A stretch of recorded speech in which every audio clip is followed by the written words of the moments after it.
اللہ الرحمن الرحیم ربی زدنی علما، اے اللہ میرے علم میں اضافہ فرما۔ السلام علیکم جماعت ہفتم، میں آپ کی تاریخ کی ٹیچر بول رہی ہوں۔ کل کے لیکچر میں ہم نے پڑھنا شروع کیا ہوا تھا اکبر کی اصلاحات، جو کہ صفحہ نمبر 29 سے شروع ہو رہی تھیں۔ اس میں ہم نے کیا پڑھا تھا؟ منصب داری نظام، اور دوسرا اس کا پوائنٹ تھا مذہبی پالیسی۔ آج جو ہے وہ ہم کیا پڑھیں گے؟ مذہبی پالیسی، صفحہ نمبر 31۔ اس کے لیے سب سے پہلے آپ اپنی ڈائری دیکھ لیجئے۔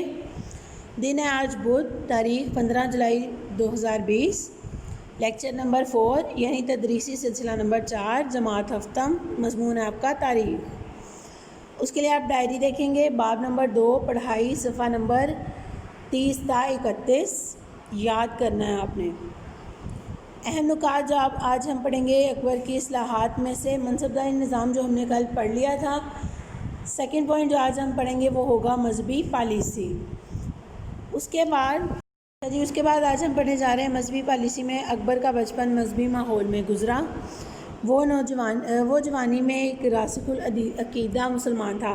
راسخ العقیدہ مسلمان سے مراد پکے عقیدے کا مسلمان، یعنی اس کا ایمان خدا پر مسلمان ہونا اس کا پکا ایمان تھا، پکا عقیدہ تھا۔ وہ اسلامی شعائر کا دل و جان سے احترام کرتا تھا اور 5 وقت کی باجماعت نماز ادا کرتا تھا۔ اب وہ اس کی یہ ساری نشانیاں اس کے پکے مسلمان ہونے کی تھیں۔ اس کے بعد وہ صبح سویرے بیدار ہو جاتا۔ بیدار ہونا یعنی جاگ جانا، اور نماز فجر سے قبل وظائف میں مشغول رہتا تھا۔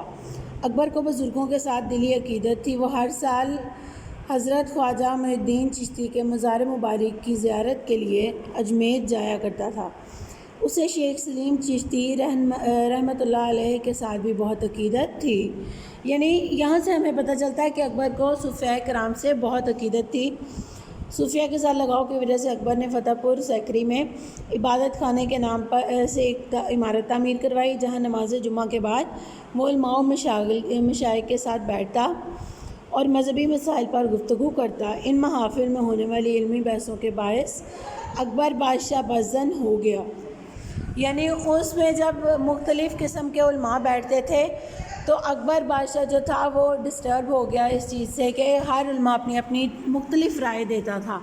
تو دین میں جب کنفیوژن آ جائے، جب 3-4 قسم کے لوگ علیحدہ علیحدہ باتیں کرنے لگے، تو اکبر بادشاہ جو تھا اس چیز سے بدظن ہو گیا۔ اس کے بعد اکبر نے مختلف مذاہب کے علماء کو بحث و مباحثے کے لیے دعوت نامے بھجوائے۔ ان میں عیسائی، پارسی، جینی اور ہندو مذہبی رہنما شامل تھے۔ یہ تمام مختلف مذاہب کے رہنما تھے۔ اکبر نے ان تمام مذہبی رہنماؤں کی باتوں کو بغور سنا، مگر مجموعی طور پر اس کا دل پھر بھی مطمئن نہ ہوا۔ تاہم اکبر نے یہ رائے ضرور قائم کر لی کہ سچائی صرف ایک مذہب کی اجارہ داری نہیں ہے، تمام مذاہب میں تھوڑی بہت صداقت موجود ہے۔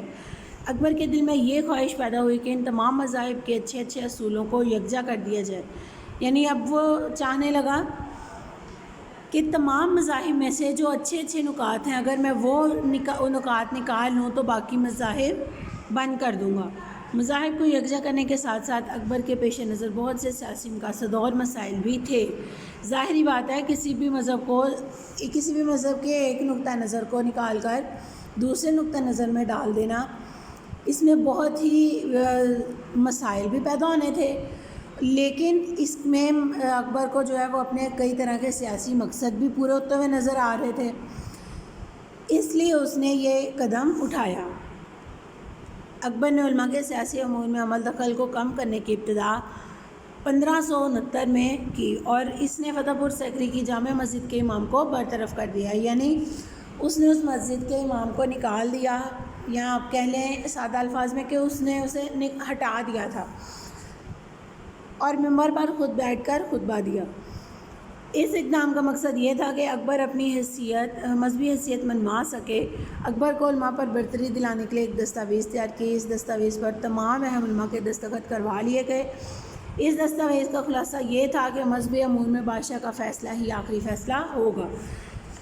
ہم نے جب منصب داری کا نظام پڑھا تھا اس میں بھی ہم نے یہی پڑھا تھا کہ اکبر نے اپنی طاقت کو منوانا چاہا. وہ صرف یہ چاہتا تھا کہ میرے پیچھے میری بات سب مانیں، میرے حکم کی پیروی کریں سب.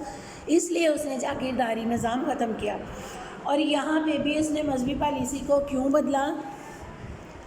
تاکہ اس جو نئی مذہبی پالیسی اس نے بنائی ہے، اس میں صرف آخری فیصلہ جو ہوگا بادشاہ کا ہی رہے گا. اور اوبویسلی بات ہے کہ اس وقت جو بادشاہ تھا وہ اکبر تھا، تو وہ اپنی طاقت کو منوانا چاہتا تھا. یہ اس کا ایک سیاسی مقصد تھا. اگلا ہے، آگے ہے جی ہمارے پاس اکبر کی حیثیت مجتہد مطلق کسی ہو گئی تھی. اب یہاں پہ آپ نے ورڈ پڑھا ہے مجتہد مطلق. مجتہد مطلق ہوتا ہے قواعد و اصول مقرر کرنے والا، یعنی اس کی حیثیت قواعد و اصول مقرر کرنے والے کی ہو گئی تھی کہ ریاست میں کیا ہوگا، مذہب کے لحاظ سے، منصبداری کے لحاظ سے، کسی بھی نظام کے لحاظ سے کوئی بھی پالیسی بنانی ہے تو اس کا فیصلہ کس نے کرنا ہے؟ اکبر. اس سے علماء کے اختیارات ختم ہو گئے. ظاہری بات ہے جب دین میں بھی وہی آ جائے گا، دین کے فیصلے بھی اکبر نے خود کرنے شروع کر دیے تو علماء کے اختیارات تو خود بخود ختم ہو گئے. مجتہد وقت بننے کے بعد اس نے تمام مذاہب برصغیر پاک و ہند میں سے مختلف اصولوں کو یکجا کر کے ایک نیا دین بنایا.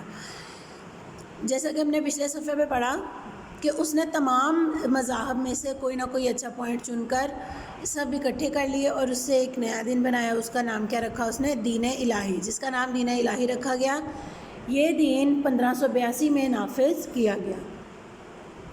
یعنی اس نے اپنا ایک علیحدہ ہی دین بنا کے وہ نافذ کر دیا. اس قدر طاقت کے نشے میں وہ چور ہو چکا تھا کہ اب وہ خود کو خدا سمجھنے لگا تھا. نعوذ باللہ، خدا کی شریکیت اختیار کرنا چاہ رہا تھا وہ. اور اس نے اپنی جو ہے نا خود سے دین بنا کر وہ لوگوں میں بانٹ دیا. دین الہی میں داخلے سے پہلے اکبر امیدوار سے یہ عہد لیتا تھا کہ وہ اپنا دین، مال، جان اور آبرو بادشاہ کے لیے قربان کرنے سے گریز نہیں کرے گا. حالانکہ دین جو ہمارا ہے وہ ہمیں سکھاتا ہے کہ ہم نے اپنی جان، مال، آبرو کس پہ قربان کرنی ہے؟ خدا تعالیٰ پہ اور رسول اکرم صلی اللہ علیہ وسلم پر.